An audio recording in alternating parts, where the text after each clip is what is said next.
Hey y'all, hey, welcome to Melvina Motivates, the podcast. In this space, we are going to laugh, cry, mostly heal, and laugh some more.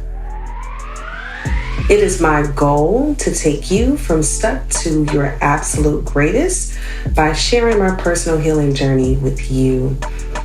I am clear that my life's purpose is to be a safe space and place for others so that they can return to their true self.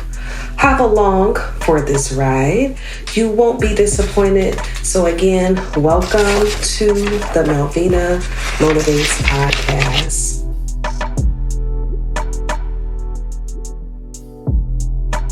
All right. And welcome everyone to Melvina Motivates, the podcast. I am your host, Melvina. So let's get started. Who am I? Well, first and foremost, I am a mommy. I am a mommy to a beautiful, handsome, witty 4-year-old son. His name is Matthew. You guys will be hearing a lot about him in future episodes. And definitely you'll hear a lot about him at the start of this very first podcast. Also, I'm a Chicago native, Southside. Hey, Southside, where you at? And most importantly, while being a Chicago native, we are spoiled with great food and cuisine here in Chicago. So if you haven't been to Chicago, please come and enjoy all of what our city has to offer when it comes down to really great, exquisite, and even some hood gym dining. Also, I am an elementary school teacher. I currently teach third grade, and I've been teaching third grade now for the last 3 years. And you guys will know, find out a lot more why third grade is very pivotal in my career. Furthermore, I'm a daughter. So my mom, obviously, obviously, someone had to have me. So I am someone's daughter, and I love my mom so very much. Most importantly, she not only had me, but she gifted me with some awesome siblings. And I am a sister. I'm the third of 4 children.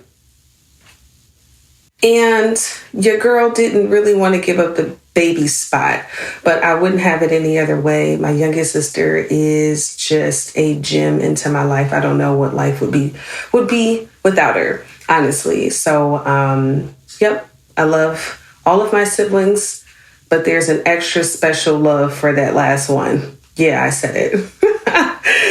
Also, I'm an auntie, I'm a friend, I'm a cousin, you name it, I'm her, and her is me. I'm all of those things. And so what brought me here to Melvina Motivates? Well, Melvina Motivates started off as a blog. You can check it out at melvinamotivates.com. And I just had a desire to start a blog. This was back in January 2019, and I was under some really awesome coaching, and it was just kind of put out there, well, hey, why don't you start? Why don't you do it? And I was like, I was a little nervous, but I ended up putting out my first blog January 12th, 2019, and it was a very exhilarating feeling once I pressed publish. So I wasn't sure if, people would read it, like it, respond to it, or any of those things. But I'm happy that I did it. And from there, I've been able to grow like my own little personal community. And via my Facebook page, check it out, Melvina Motivates on Facebook. Now, for you, it might not be a lot, but I got almost 130 or 150 people, who are in that community, and I really appreciate it. And what was the purpose of starting the blog? Well, here's why. My why was I wanted to really give people a concrete go-to practice guide on how to really begin their healing journey. And so I had already gotten to a point in my healing journey, and I was like, I might as well share this with the people, right? And I enjoy writing, and I felt that that was the best way for me to express myself in the space of, self-healing, self-empowerment, personal development, and growth. And I just wanted to share my process. And so where did it begin? I was 5 months pregnant with my son back in 2016. And, his dad and I, we were already, we were both low key off our rockers because, we both were pregnant. And so we were clashing a lot and everything. I wanted to be married before our son arrived. For me, it was a personal goal of mine because my mom had already had literally all of us out of wedlock. I was very active in my church at the time. And what I did not want to do was repeat a cycle or essentially a generational curse. And my brother, I thought we were off on a good note. My brother didn't have his child until he was married. He was married and had his first kid at 28. Obviously, I'm kind of next up. And I was like, cool, I can follow in these same shoes and footprints and steps. And lo and behold, that didn't happen. So I am literally at the tail end of my pregnancy. And I was just, man, I was messed up. I wanted to be married. That wasn't going to happen. And I was just like, what the fuck? I was like the golden child, right? Like everything that my mom had said to do or not to do, I was that kid, right? And so here it was, I was at this stage in my life at 28. And next thing you know, I was just like, good. I'm gonna make sure that I change this stuff up. This lineage, this cycle and all that other stuff. And I was so devastated when that wasn't the case. Outside of that, though, what brought me to my spiritual mother was the fact that I was growing life and developing life in my womb. And I literally felt no connection with my son. I was just like, I know somebody's in there. I feel that he's in there. But there was not this, intuitive mother connection. I prayed over my son every single day, but just this connection I knew that we were supposed to have, I knew that wasn't there. And I was like, what's that about? And the journey began there. So I went to her. I was like, girl, this baby coming out, okay, in 4 months. So you need to fix me before he gets here because, your girl got to be perfect. I got to be, the apple of his eye. And I have to be, with no blemishes as he stares into my eyes. And she was like, that's not how this works, Melvina. And I was like, excuse me, what do you mean? What do you mean it doesn't work like this? And after hearing those words, I was frightened because I was just like, so you mean to tell me that in 4 months, I won't be fixed? And she was like, no. And I was like, you got to be kidding me. And so I remembered having Matt and he and I literally locking eyes in the hospital. And I just knew from us staring into each other's eyes that I was messed up. And when I say messed up, I mean like he knew your girl didn't know what to do. And I'm looking at him like, hey, be patient with me. And he was like, hey, I'm here. And I'm looking back at him like, I can see that. And we just had like this crazy nonverbal eye contact communication that I'll never forget. And the journey has been filled with a lot of crying, a lot of ups, a lot of downs, but it's been a journey that I wouldn't change for the world. Why do I bring this to this platform? I understood that when I became a mother, and specifically someone's mommy, that was a really big role. That was a big responsibility. And I knew that I needed help in how to do that, right? And there have been some things that have transpired in my life that I'll share soon that had me very turned off with my emotions and my ability to connect. And I didn't want that for my son. I didn't want that for myself. And so I knew that it was something inside of me that screamed that I needed some help. I needed help in this area. I needed help with returning back to my true self, returning back to that default setting that we are all blessed with and born with. Because, you know, if you are a believer, if you believe in God, if you believe in a higher being of self, right? I knew that I was so disconnected from that. And me being disconnected from that, I knew that that was going to spill over and how that showed up in my parenting. And I didn't want that.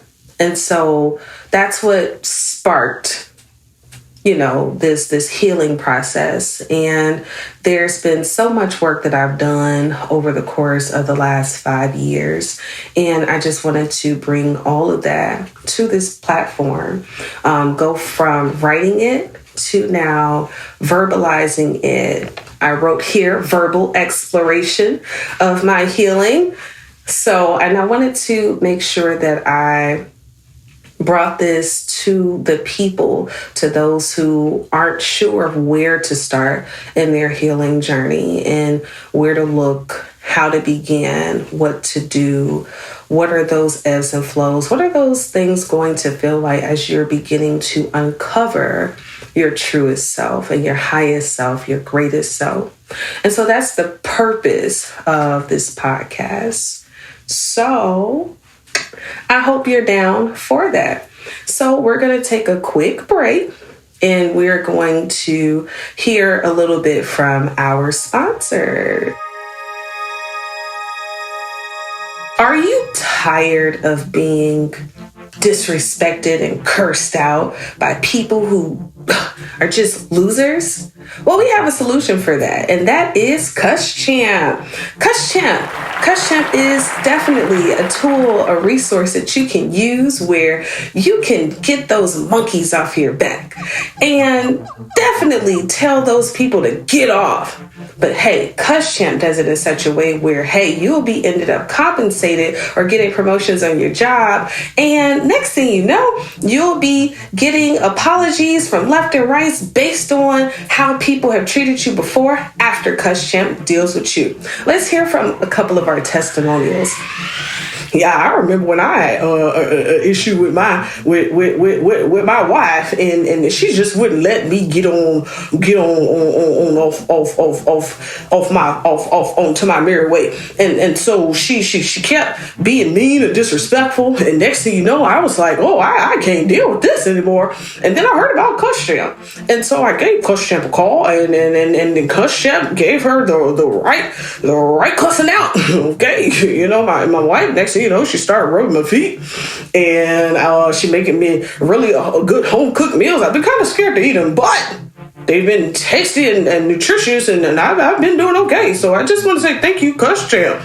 And so yeah, if you need to call Cuss Champ, call him. All right, because it worked for me, and I didn't think that I could ever get my wife up off my back, but now we all right. So thank you, Cuss Champ. All right. And so, again, that was one of our testimonials about Cuss Champ. And so hopefully you have been inspired to give Cuss Champ a call. And her number is 1-800 Cuss Champ. So if you have any issues, definitely reach out to Cuss Champ. And again, she'll get those monkeys off your back. All right. Back to Melvina Motivates. All right, welcome back. Hopefully you guys enjoyed that segment. I got to tell y'all about that. So Cuss Champ, where did that begin? We called my youngest sister Cuss Champ. Man, Carly will cuss your ass out and make you feel like shit. That's the best way I can put it. And so inside joke, we would make fun of it, and I would come up with those infomercials about Cuss Champ. And I figured, hell, why not for the first podcast use it? So let's see how that works out in the future. So we're going to switch gears. Just a quick moment. I had put a question out here on Facebook, and I had some of my homies, answer a question. And the question is, as I am pulling it up, here we go. So I just, I asked some folks, I asked a question on social media. I said, hey, let's play Get to Know Melvina. Drop a question below and I'll answer it. So here's the space in which I will answer them. So question number 1, why did you refuse to take me to see SpongeBob SquarePants movie in 2004? I wonder who wrote that. So my son's father, we were dating at the time, and I was a big SpongeBob fan. Of course, our thing was to go to the movies to not only watch the movie, but to kiss. So my little sister wanted to come. No, I was trying to get my kiss on. However, I had to bring my other bodyguard, which was my oldest sister. And I don't know if kissing was really taking place. So, yeah. However, the next question is a more serious one. The question here asks, when did you realize teaching was a gift? And I realized that teaching was a gift. I've always taught in some capacity. And it started with, honestly, my older sister. And I would honestly help her with her homework. My mom would just get up in arms with helping her out. And, I had a little bit more patience, or a lot more patience with my older sister, on top of being able to explain to her, right, her work in a way where she got it. So again, when I say safe space and place, my sister, she just always felt comfortable with learning from me. So that was kind of the starting point in which how I knew that teaching was the gift. And then throughout school, I've always tutored under some capacity. And here it is, I go to college, and I don't major in education. Smart. I decided to go into being a pre-med biology major, only to turn around to become a teacher. Who knew? Next question. When is the podcast dropping? Well, the podcast is dropping on Sunday, March 14th, which is today. And I am excited that this is episode 1 of many. And so that's the answer to that. One of my other friends was like, when are you coming over? I'm going to be over before my birthday. Let's say that. So, and if not before my birthday, it'll be during spring break. Another question was asked, what motivates you to be the best version of yourself, even when times get tough? Man, 2 things. My son, he definitely motivates me. When I look into those eyes, I'm like, man, that's a part of me. And the second into that is being able to leave behind a dope legacy. So those are the 2 things that definitely motivates me when times get tough. Next question, I love it, is when are you going to step into your sacred divinity? I wonder who wrote that question. That's deep. That's deep. And so I believe that as I am embarking on this journey with Melvina Motivates, the podcast, I believe that is happening right as we speak. All right, next question. What gives you deep satisfaction? Deep satisfaction? Now, my answer going to be basic as hell. Food. There's nothing better than some really great food, because food is almost like love. It's like a token of love. When someone is cooking you a good meal, they're putting their all into it, from the seasonings, the timing of when they're adding those seasonings, the stirring, the invite, the all of it. That's definitely something that brings me deep satisfaction. Next question. Who is your greatest influencer as a kid? Now. And when I saw this question, I really tried not to look at these questions before I did the recording, so that I could really have that, off the top of dome response. But when I saw it, the first person that came to mind was Christy Amaguchi. I know, right? You couldn't tell me that I wasn't going to grow up and be a figure skater. I would, in our apartment on the east side of Chicago, I'd get on my roller skates and skate across the living room and in the kitchen. after watching figure skating that would come on Saturdays, and to just see her go up in that air and just twirl and do all of those beautiful figure skating stunts, I was like, that's my girl. And that was definitely a great influence of mine. All right. And the final question here is, do you identify more or less as an American in modern society? Why or why not? Oh, well, damn. Let me read that question again. Let me run it back. Do you identify more or less as an American in modern society? Why or why not? That's a really good question. Actually, it's a really great question. And I would have to say, I'm gonna have to get back to that one, because that one has me in deep pondering. And I want to really give a thorough answer to that question. So I'm not gonna lie, I'm gonna have to come back to that one. So I hope that you guys have enjoyed yourself during this very first of many Melvina Motivates podcast. There's going to be so much more that we unpack as we are going through the ebbs and the lows, the ebbs and the highs, the hills and the valleys of the healing process, and returning back to our true selves, because that's the goal here. And so I look forward to talking and chatting it up with everybody on the next one. This was great, and I will talk to you soon. Have a great one. Peace.